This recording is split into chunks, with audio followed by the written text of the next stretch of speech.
Bueno, Luciana, lo primero, bienvenida a Irún y bienvenida al foro y muchas gracias por venir. Gracias por la invitación. Bueno, era un poco que queríamos que nos contaras primero tu impresión. Ha sido este año, fue primero en marzo la CND en Viena, luego estuvimos en Nueva York en abril la UNGAS.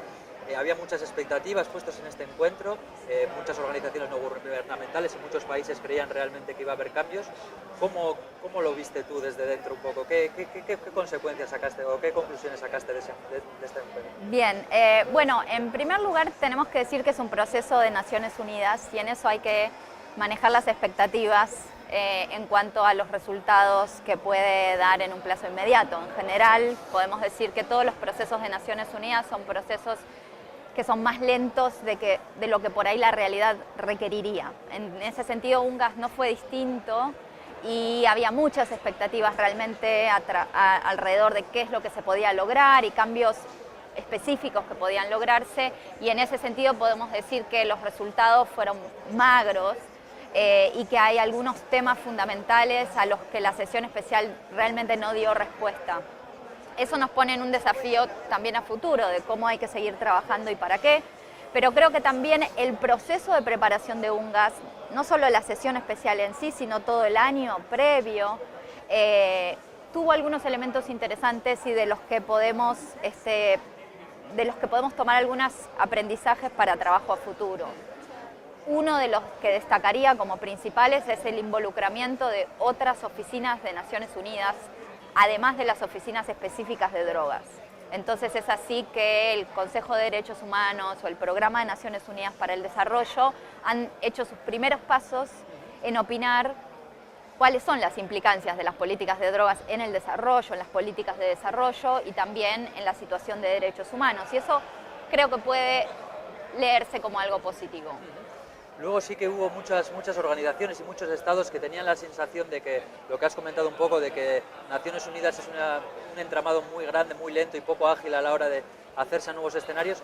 ¿Crees, desde tu experiencia, que los cambios en estas políticas van a venir más a nivel supranacional o más a nivel desde regional, de países más o menos que vayan haciendo sus propios cambios, como ha sido el caso de Uruguay, como se está viendo en Colombia, en México? Bueno, creo que la realidad nos está mostrando que hay experiencias nacionales y también más pequeñas, como locales o provinciales, estaduales, que están mostrando un dinamismo mucho mayor de lo que está mostrando el sistema multilateral. Ahora, como te decía antes, esto no es raro y creo que probablemente en el futuro vamos a ver un escenario en el que va a haber distintas jurisdicciones que van a estar avanzando y esto va a poner presión al sistema multilateral para dar respuestas o para adaptarse también a esos cambios. Y un poco desde también tu experiencia, que hace unos años era bastante impensable pensar en organizaciones no gubernamentales o en la propia sociedad civil que participara directamente en el diseño de estas políticas. Ahora, estos últimos años, tanto en Viena como en Nueva York, pues se ha visto mucha participación de ONGs, mucha participación de la sociedad civil. ¿Qué papel crees que están desempeñando en todo este proceso? Bueno, creo que sin duda, y acá también el proceso de preparación ha abierto este diálogo a sectores mucho más amplios. Y es así que en UNGAS pudimos ver la participación de organizaciones de mujeres, organizaciones feministas, organizaciones de derechos humanos de América Latina. Ha habido realmente una alta participación.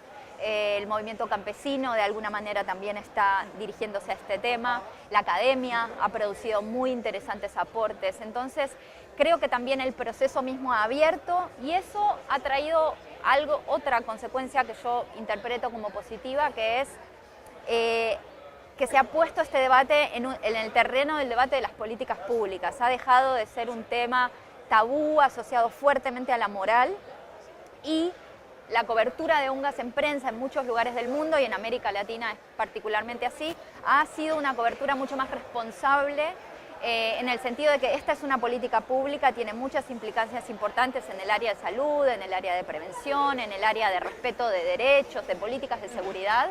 Y entonces esto ha abierto la participación a un número mucho más grande y más variado de organizaciones. Pero ¿crees realmente, más allá de ese debate, crees realmente que las aportaciones son tenidas en cuenta desde las instituciones o crees que es más un proceso más gradual? Eso es una pelea permanente, digamos. Creo que el proceso de preparación de UNGAS ha generado aportes mucho más interesantes de los que hemos visto tenidos en cuenta en el documento final. Entonces, en ese sentido, hay un nivel de autismo todavía respecto de cuáles son realmente los insumos que se han recibido y qué es lo que se ha volcado, qué es lo que se ha seleccionado de esos insumos para volcar en el documento final. Entonces, la participación de la sociedad civil sí fue mayor, pero también hubo fuertes restricciones y es algo en lo que las organizaciones debemos seguir trabajando desde los comités que trabajan en la ligazón entre Naciones Unidas y sociedad civil. Entonces, esos mecanismos hay que aumentarlos, hay que darles relevancia para presionar al sistema a que abra estos aportes un poco más. Muy bien, y ya por último, ¿tú qué perspectivas tienes de un futuro a corto plazo? No sé si podrá haber una UNGAS en 2019 o ¿qué crees que va a haber realmente cambios o que vamos a ir todavía un poquito más lentos? Creo que tenemos que esperar resultados lentos hablando desde Naciones Unidas.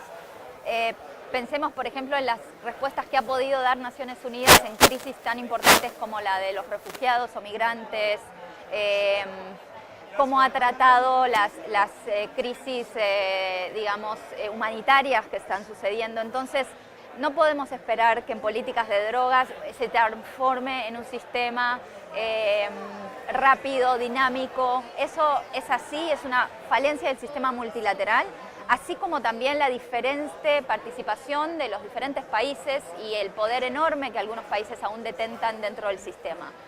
Es un dato de la realidad, pero a nivel de derecho internacional es la herramienta que tenemos y de alguna manera tenemos que usarla lo mejor posible. Así.